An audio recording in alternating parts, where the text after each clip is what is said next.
तो जैसे कि पता है हम लोग जो है हर रोज़ टॉप एमसीक्यू प्रश्न का डिस्कशन कर रहे हैं और इस सीरीज़ का जो है 8वां वीडियो होने वाला है, जैसे कि आप लोगों को पता है ना?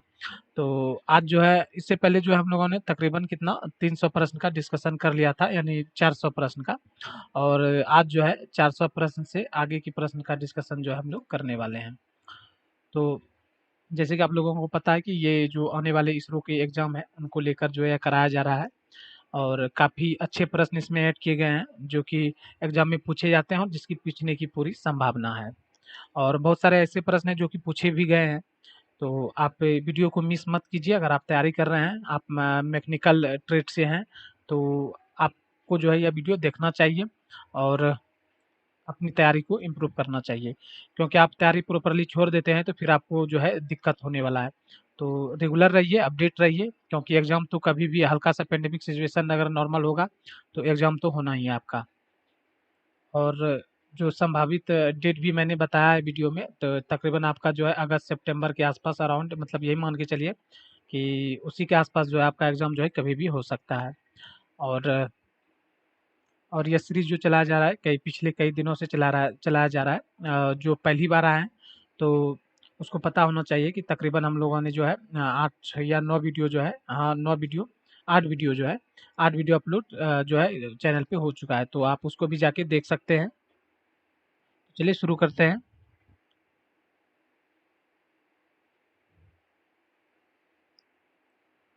आज का जो पहला प्रश्न है, 400 को तो शायद क्लियर कर लिया था। चलिए फिर देख लेते हैं। Which of the following is not forging tool, यानी बताना है कि इनमें से कौन सा जो है फोर्जिंग टूल नहीं है। ए में आपको मिलता है एनविल, और फिर बी में मिल जाता है चीजल, सी में जो है फुलर, और डी में जो है रिमर। तो रिमर जो है, रिमर हमारा फोर्जिंग टूल नहीं है। जैसे कि आप लोगों को पता है कि होल को फिनिश करने के लिए जो हम लोग रिमर का जो है प्रयोग करते हैं। अगर फिनिश करना है और हल्के सा जो है, मतलब होल को अगर इनलार्ज भी करना है, तो वहाँ रिमर का प्रयोग करते हैं। तो रिमर जो है फोर्जिंग टूल नहीं है, यह हमारा फिनिशिंग टूल है। तो इसका जो सही आंसर हो जाएगा डी हो जाएगा, क्योंकि हमसे ये पूछा गया था कि इनमें से कौन सा जो है फोर्जिंग टूल नहीं है।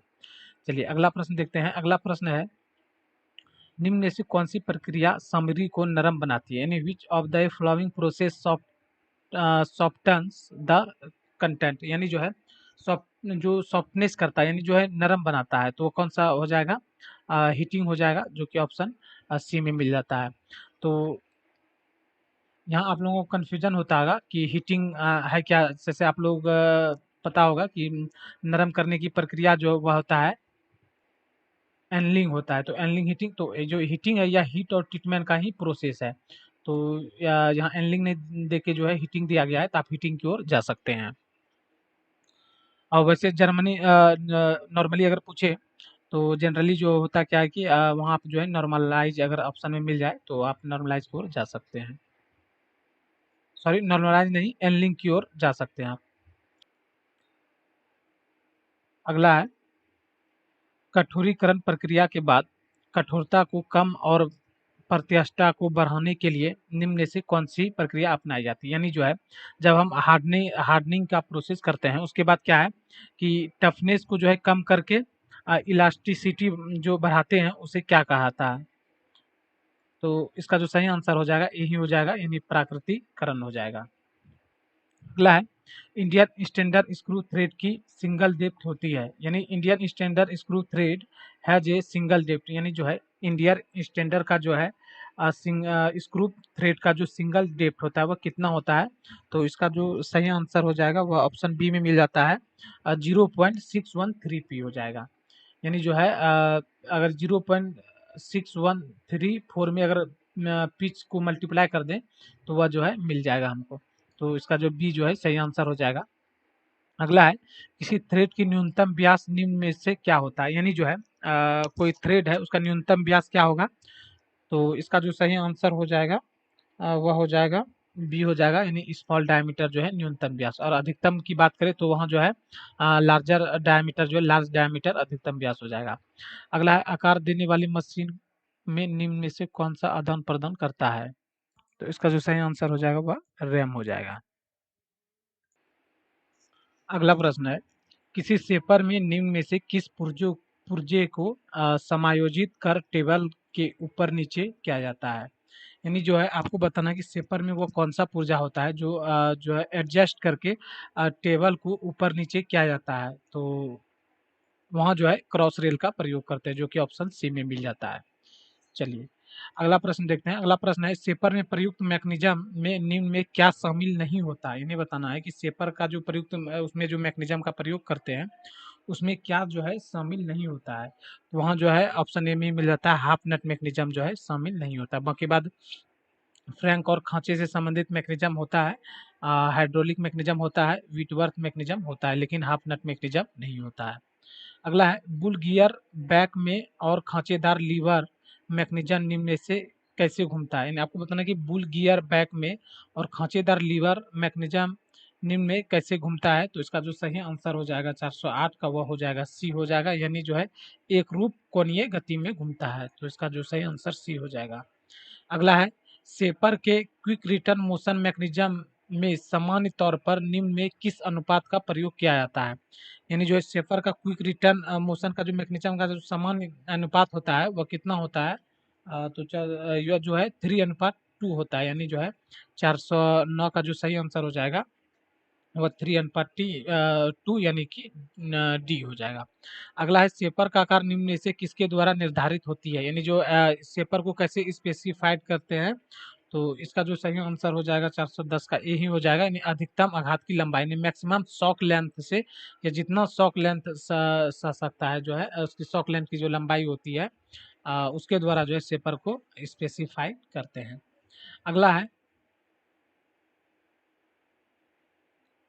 सेपर में टूल हेड कहाँ लगा होता है। यानी आपको बताना कि सेपर में जो टूल हेड लगा होता है वह कहाँ लगा होता है। तो वह जो है रैम के फेस पर लगा होता है। तो ऑप्शन ए में ही मिल जाता है कि रैम के फेस पर, on the face of RAM. अगला है किसी ड्रिल का फीड ड्रिल द्वारा काम में तय की गई निम्न से दूरी है। यानी जो है क्वेश्चन पूछा जा रहा है किसी ड्रिल का फीड जो है ड्रिल द्वारा काम में तय की गई निम्न में कौन सी दूरी है। तो इसका जो सही आंसर हो जाएगा वह हो जाएगा स्पिंडल के प्रत्येक चक्कर पर जो है जितना दूरी तय करता है, एक चक्कर में जैसे जितना दूरी अंदर गया तो उसी को जो है उसका फीट कहते हैं।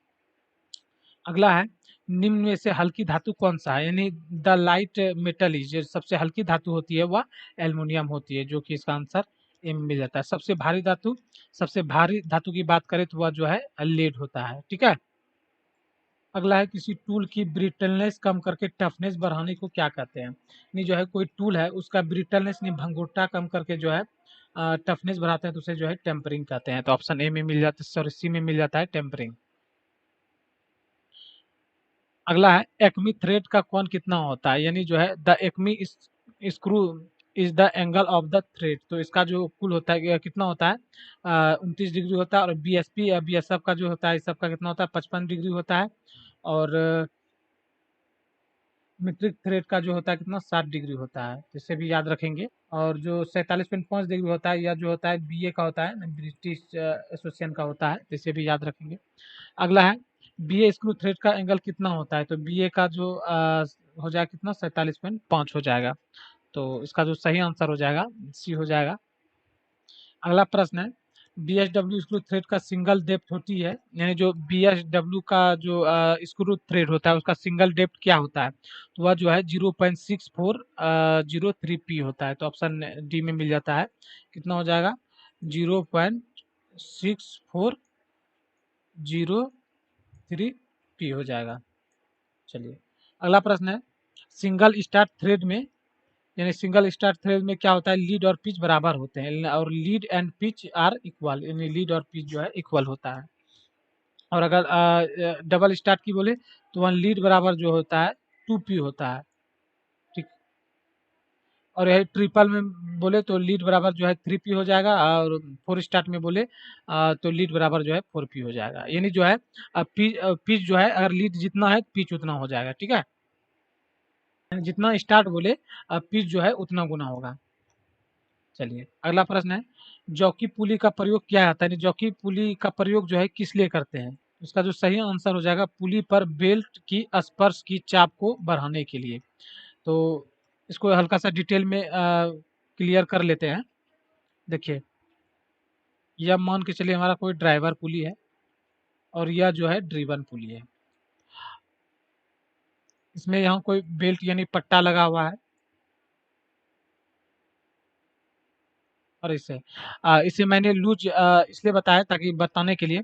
तो जॉकी पुली क्या होता है कि इसमें जब इधर तो टाइट है, इधर टाइट है, लेकिन इधर क्या होता है कि लूज जो है, एक एक तरफ जो पट्टा लूज होने के कारण जो है, यानी बेल्ट जो है लूज होने के कारण, तो यहाँ स्लिपेज यानी जो है रपटने का डर होता है, यानी स्लिपेज का डर होता है।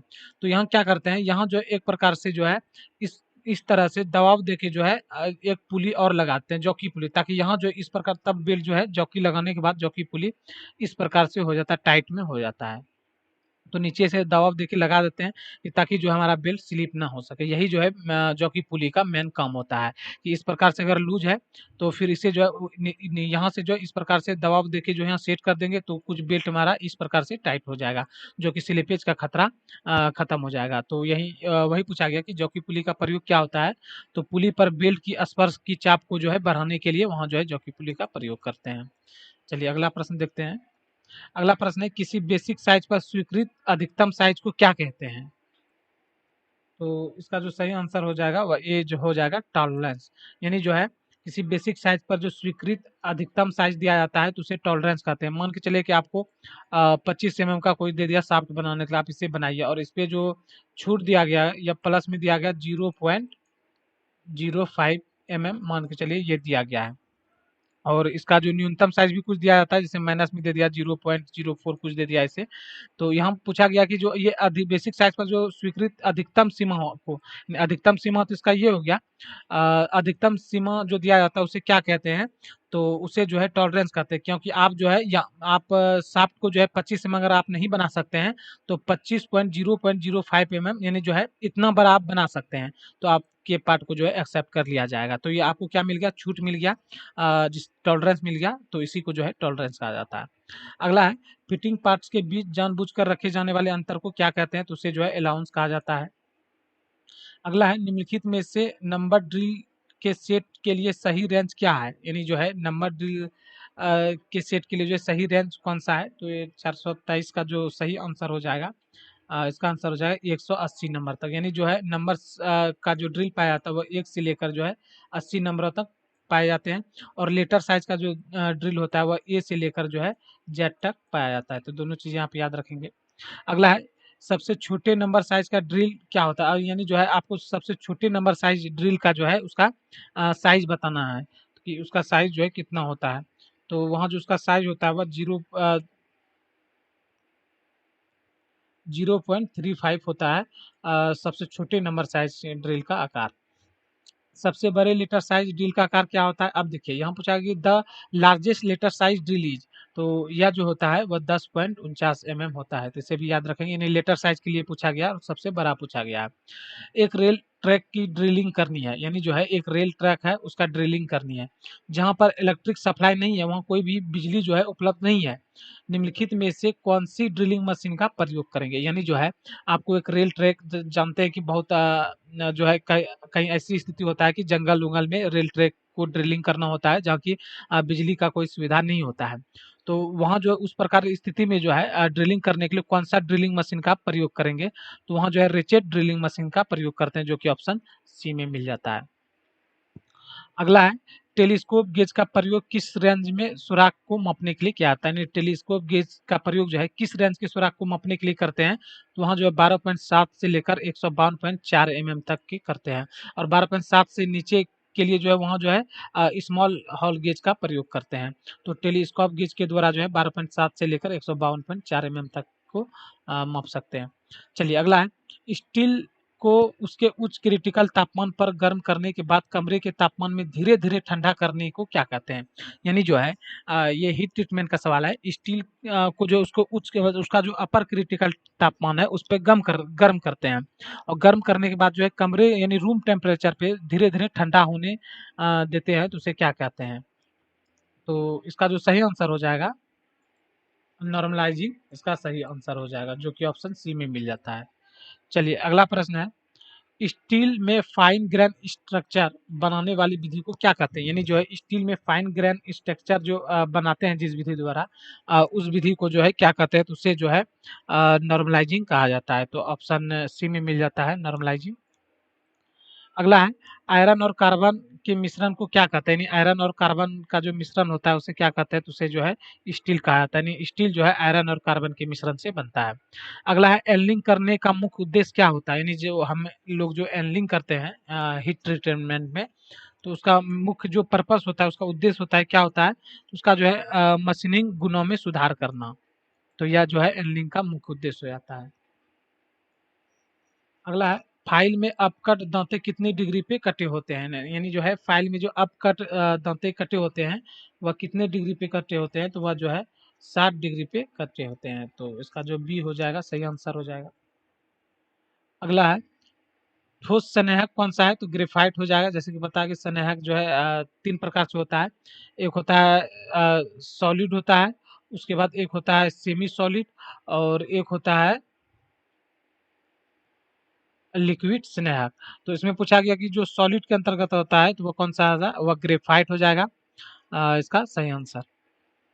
अगला है ब्रिटिश मानक प्रणाली में ग्रेड फीटों की संख्या निम्न होती है। यानी जो है ब्रिटिश प्रणाली में जो है ग्रेड में फीटों की संख्या कितना होता है?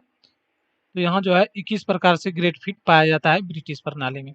अगला है मौलिक सहनशीलता के लिए ग्रेडों की संख्या कितना होता है? यानी जो है मौलिक सहनशीलता यानी what is the number of grades for basic tolerance. यानी बेसिक टॉलरेंस में जो है बेसिक टॉलरेंस की जो ग्रेडों की संख्या होती है वह कितनी होती है? तो वह जो है 18 होता है, यानी 18 होता है।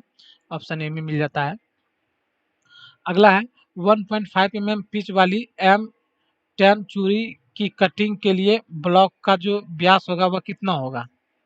तो एक्चुअल में यहाँ जो है ब्लैंक साइज पूछा गया, तो ब्लैंक साइज का जो फॉर्मूला होता है, यानी M10 चूड़ी का थ्रेड काटना है तो इसके लिए ब्लैंक साइज क्या होगा? तो इसका जो फॉर्मूला होता है D माइनस पी बाय 10 जो है इसका फॉर्मूला होता है। और आप इसे जो है सिंपली इसमें रख देंगे। जैसे यहाँ जो बड़ी डाया दिया गया, कितना दिया गया है? 10 दिया गया, माइनस जो है 1.5 बाय 10 करेंगे तो इसे कट करेंगे तो यह जो है 0.15 कुछ आएगा। तो 10 माइनस जो है 0.15 कर देंगे तो आपका सही आंसर जो है 9.85 आ जाएगा। चलिए अगला प्रश्न है, यदि कटिंग गति 33 मीटर पर मिनट हो और 10 mm छिद्र के लिए आरपीएम ड्रिल क्या होगी? यानी जो है आपको आरपीएम आरपीएम ज्ञात करना है। तो आरपीएम जो है इसके लिए जो फार्मूला होता है भी कटिंग स्पीड बराबर भी बराबर पाई डी एन और बटे में होता है 1000। अब जो है आप इसी फार्मूले से निकाल लेंगे तो आपका जो सही आंसर आ जाएगा वह हो जाएगा 1050 आ जाएगा। चलिए अगला प्रश्न है M12 के लिए टेप ड्रिल का आकार क्या होगा? तो टेप ड्रिल साइज बराबर जो होता है, यानी टीडीएस बराबर जो होता है टेप साइज माइनस 2D। तो इस फार्मूले पे आप रख के जो है सिंपली जो है निकाल सकते हैं। चलिए अगला प्रश्न देखते हैं, वर्नियर हाइट गेज यानी वर्नियर ऊंचाई गेज को डॉट डॉट से विनिर्दिष्ट किया जाता है। तो उसे जो है बीम की ऊंचाई से, यानी जो है बीम यानी जो है मैं मुख्य पैमाने की ऊंचाई से जो है उसे दर्शाया जाता है। तो ये सही हो जाएगा। अगला है किस प्रकार के अग्निशामक का प्रयोग वेल्डिंग दुकान में किया जाता है? यानी वेल्डिंग दुकान में जो अग्निशामक का प्रयोग किया जाता है वह किस प्रकार का किया जाता है? तो इसका जो सही आंसर हो जाएगा वह C2 अग्निशामक का प्रयोग किया जाता है। अगला है एक ड्राइंग में दर्शाई गई डायमेंशने इतना mm है तो इसकी टॉलरेंस क्या होगी? तो प्लस माइनस में जब भी टॉलरेंस होता है तो इसे जो है ऐड कर देते हैं, 2 बार ऐड कर देते हैं। तो इसका जो सही आंसर हो जाएगा 0.04 mm हो जाएगा। अगला है एक छिद्र को बड़ा करने के लिए, फिनिश करने के लिए प्रयुक्त किए जाने वाले कटिंग औजार का नाम क्या है? रिमर है, जिसे कई बार क्लियर कर चुके हैं इसे। ग्राइंडिंग व्हील के प्रमुख तत्व होते हैं, यानी जो है ग्राइंडिंग व्हील में जो प्रमुख तत्व होता है वह कौन क्या? एब्रेसिव, बाउंड और ग्रैन, तो ये सभी जो है ग्राइंडिंग व्हील के जो है प्रमुख तत्व होते हैं। अगला है, एक ग्राइंडिंग व्हील का मार्किंग, ग्राइंडिंग व्हील की मार्किंग की गई है जिसमें इस प्रकार से दर्शाया गया है कि यहाँ 5 जो है क्या व्यक्त करता है, यानी 5 जो है क्या व्यक्त करता है। इसका जो सही आंसर हो जाएगा वह हो जाएगा स्ट्रक्चर। अगला है, व्हील की ग्लेजिंग के लिए निम्नलिखित में से कौन सा कारण नहीं है, यानी व्हील का जो ग्लेजिंग हो जाता है तो इनमें से जो है कौन कारण नहीं है, तो इसका आंसर ए ही हो जाएगा, व्हील की ड्रेसिंग सही ना होना।